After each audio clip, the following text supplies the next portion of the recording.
waaw asalaamaaleykum gars yi ziar naa leen yéen ñi seetaan BKM TV tey dañuy ñëw ci match yi amoon tey gis nañ ne Équateur moom mi nga xam ne moom lañ am troisième match Équateur kenn du ko yab ku ko yab rek da nga fekk muy nelaw ku ko weddi laajal Pays-Bas daj na lu métti tey moom daa foogoon ne match bi da yomb si moom quoi mais tey moom daj na lu métti am nañ adversaire boo xam ne nag duñ ko yëkkale fenn ndax xam naa ne match boobu match final la quoi match final dana nekk benn match boo xam ne mooy gën a métti ci suñ 3 match yi nga xam ne même match biñ perdre moo ñu nag kii Hollande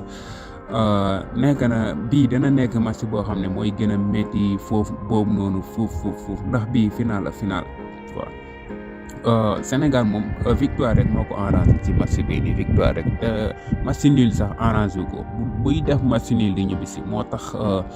ñoo ngi wax Aliou Cissé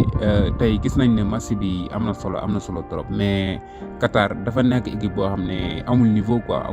moo tax mu xaw a yomb si ñun mais ñoo ngi koy ñaan rek match prochain bi nga xam ne mooy ñoom na dugal Iliman Ndiaye mu départ waaw loolu kese lañ ko mën a wax ñu leen di xamal nag ne dafa nekk match boo xam du yomb jaajëf sama gars yi kan leen ko ci seen bii nii BKM TV jaajëf sama gars yi big up